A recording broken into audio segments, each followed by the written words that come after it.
ইফালে বিজেপিৰ চিন্তন বৈঠকক লৈ মুখ্যমন্ত্ৰীয়ে প্ৰতিক্ৰিয়া ব্যক্ত কৰিছে। বৈঠকত চৰকাৰৰ আঁচনিসমূহ সুচাৰুৰূপে পৰিচালনা কৰাৰ বাবে বিস্তৃত আলোচনা কৰা হয়। আনহাতে আগন্তুক বিধানসভা নিৰ্বাচনত কিছু মন্ত্ৰী বিধায়কে টিকটৰ পৰা বঞ্চিত হ'ব বুলি মুখ্যমন্ত্ৰীয়ে দোহাৰে।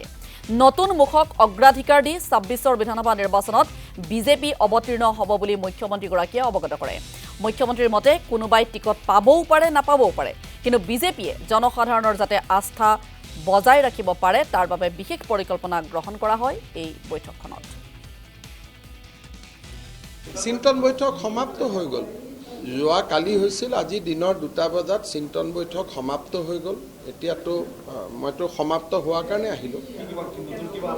তাত আলোচনা এনেকুৱা, আমাৰ বিধানসভা নিৰ্বাচনৰ কাৰণে আমাৰ যিমান প্ৰক্ৰিয়া থাকে, মেনিফেষ্টোৰ পৰা, কেণ্ডিডেট ছিলেকশ্যনৰ পৰা, পাব্লিচিটিৰ পৰা, আমাৰ কেম্পেইনৰ পৰা, কোনে কেইখন মিটিং কৰিব, কি ধৰণৰ ইছ্যু হ'ব, কি ধৰণৰ নেৰেটিভ হ'ব, চৰকাৰৰ কাম কাজবিলাকত আমি আৰু নতুন কি আঁচনি আনিব লাগিব, সেইধৰণে আমাৰ ৫১জন প্ৰাৰ্থীৰ জ্যেষ্ঠ নেতা আমি যোৱা কালি দিনৰ ১০ বজাৰ পৰা ৰাতি ১০ বজালৈ, আজি ৰাতিপুৱা ৯ বজাৰ পৰা ২ বজালৈ আমি বহি আলোচনা কৰোঁ। আৰু সেই আলোচনাখিনি আমি যিটো এইটো ফিডবেক বুলি কয়, ফিডবেকখিনি লোৱাৰ পিছত দলৰ কেন্দ্ৰীয় নেতৃত্ব, ৰাজ্যিক নেতৃত্বই ইয়াক সুন্দৰভাৱে শৃংখলিতভাৱে ইলেকশ্যনটো আগুৱাই লৈ যাবৰ বাবে ব্যৱহাৰ কৰিব।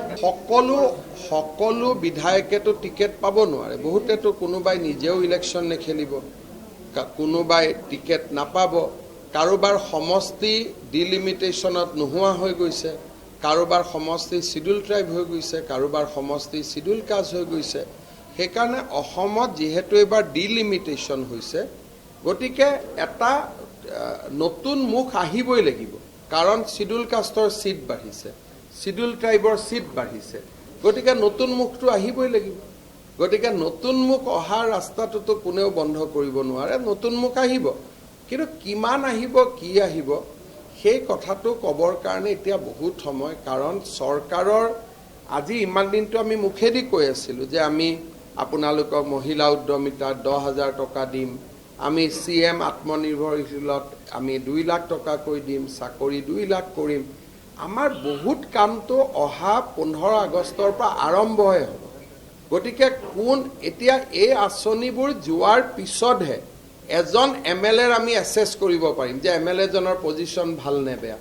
আজি যদি এজন MLAৰ 10% পজিশ্যন বেয়াও, তেওঁৰ সমষ্টিত ৩২,০০০ পৰিয়ালে অৰুণোদয় পাব, তেওঁৰ সমষ্টিত ৩০,০০০ মহিলাই উদ্যমিতা আঁচনি পাব, তেওঁৰ সমষ্টিত ৩০ কোটি টকাৰ ৰাস্তা হ'ব, তেওঁৰ সমষ্টিত ৮০০ ল'ৰা ৬০০ ল'ৰাই CM আত্মনিৰ্ভৰ অসমৰ আঁচনি পাব। এই আঁচনিবিলাক যদি ভালকৈ ৰূপায়ণ কৰে, আজি যোন 10% তলত আছে তাৰো 50% ওপৰত আহি যাব।